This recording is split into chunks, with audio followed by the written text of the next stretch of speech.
This is Paul Gilbert, and of course I play guitar for the band Mr. Big. Mr. Big is a rock band, and I play rock guitar most of the time. But I've also learned a lot and really had a good time playing a lot of stuff that I've learned from classical music. So today in this video, we're going to have a look at a lot of that, and hopefully you can play along, learn some of it too.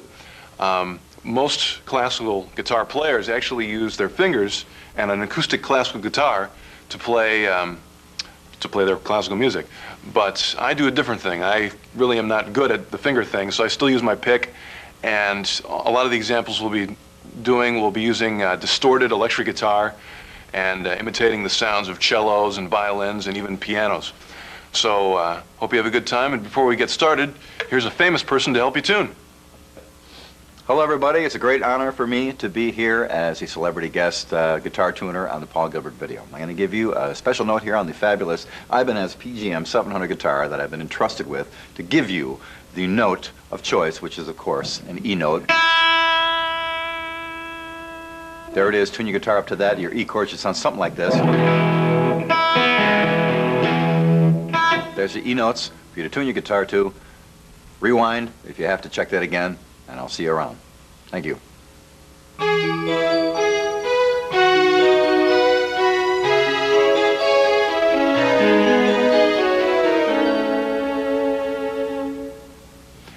Way back when I was about 5 years old, I heard classical music, I think for the first time. My parents had a lot of classical records, and initially I didn't like them nearly as much as the rock and roll stuff that they had. They had Beatles records and Stones and the Animals, and I really dug that. But the classical stuff I actually used to refer to as dummy music, which is the best word I could come up with as a 5-year-old for something that I didn't like as much as rock and roll. I think I really started to enjoying classical music when I heard a Mozart piece called Ein kleine Nacht or Nachtmusik. I don't know quite how to say it. My German is bad. But it's a real good piece to start with for guitar, for single note distorted kind of stuff. It's pretty simple. It's got a melody that you've probably heard. It's a very famous classical piece, and a little more complicated stuff at the end. It's the first thing I figured out, so good thing for you to start with too. Here it is with some distortion.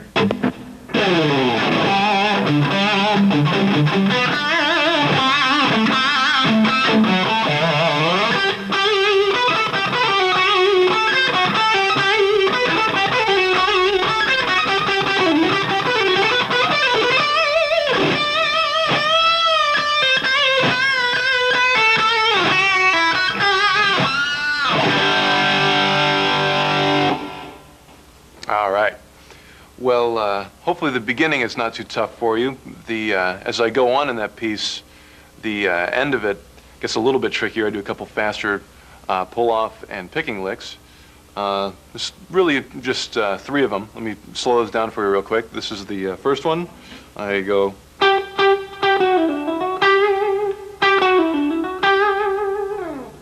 And the second one.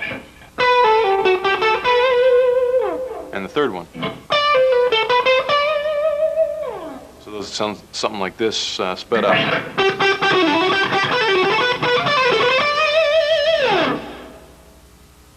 The next thing I learned from my parents' records was a Vivaldi piece called The Four Seasons. And I was still a teenager, so my ears were still getting my ear training together. And this isn't exactly perfect, but it was the best thing I could come up with. And I still actually like the version that I came up with. So it's not exactly like the original, but it's kind of cool. Uses two-handed technique and sounds something like this in the key of C sharp minor.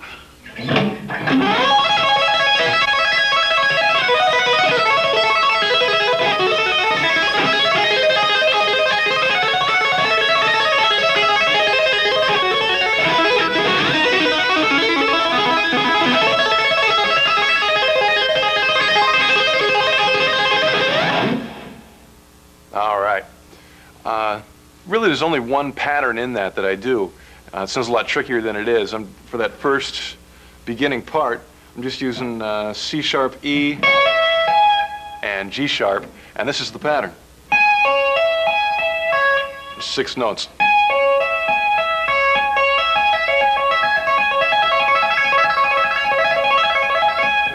Just sped up, sounds like that. Distortion always helps, of course. This one is also a two-handed technique piece.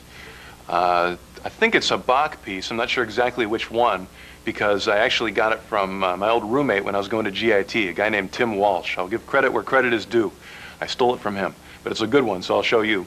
It's in the key of D minor, and it's got a lot of pedal tone in it. That's really very easy to do with two-handed technique. Sounds something like this.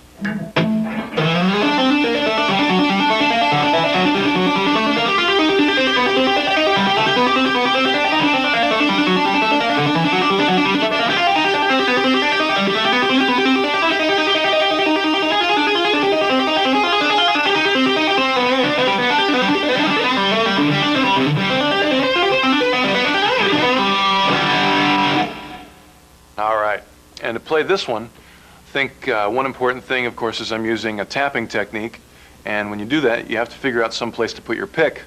I put my pick down here, right in my second finger, sort of like the heavy metal sign. You can put your pick in there, be heavy metal.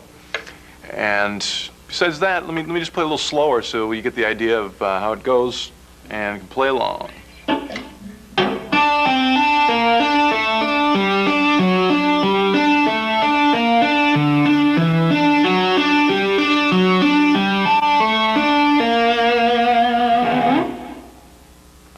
This is the theme from Bach's Harpsichord Concerto No. 1 in the saddest key, D minor. This one's a little more complex than what we've been doing. It's a little more challenging to figure out if you use your ear, and a little more challenging to play, but you'll get it with some work. Let me see if I can play it. Here we go.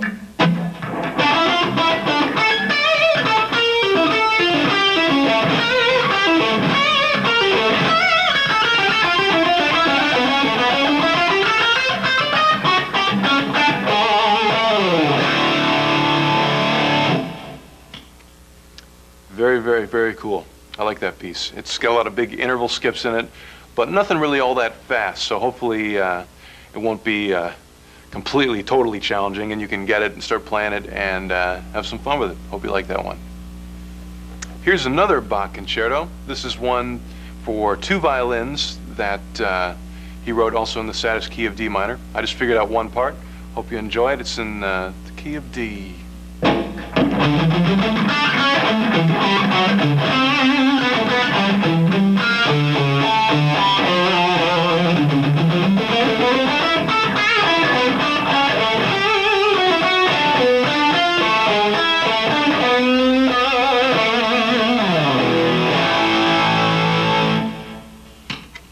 That one also, if you play bass, the way I fingered that is only using the lower four strings, so you can try it on the bass guitar and have it work that way too. Hope you dig it.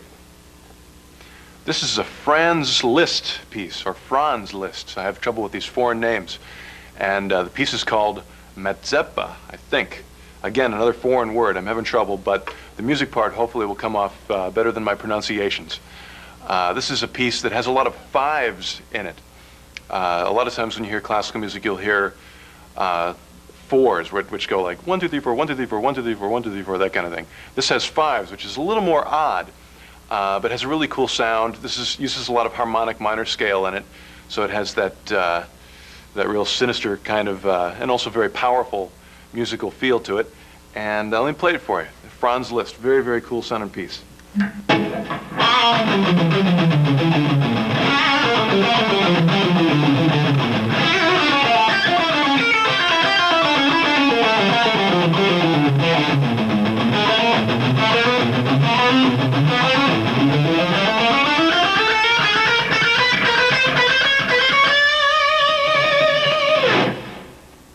I like that one. If you listen to the fives in it, they're actually descending fives, where it's 1, 2, 3, 4, 5, 1, 2, 3, 4, 5, 1, 2, 3, 4, 5. And after learning that piece, I came up with my own lick for playing fives, and I actually used it in the solo for a Mr. Big song called Daddy Brother, Lover Little Boy. And I'll play that lick for you now real slow so you can hear it. It goes something like this. Then I do a 6, 2 more fives, and another 6. Of course, end with a 1. can hear each one is 1, 2, 3, 4, 5, 1, 2, 3, 4, 5, and altogether it would be like.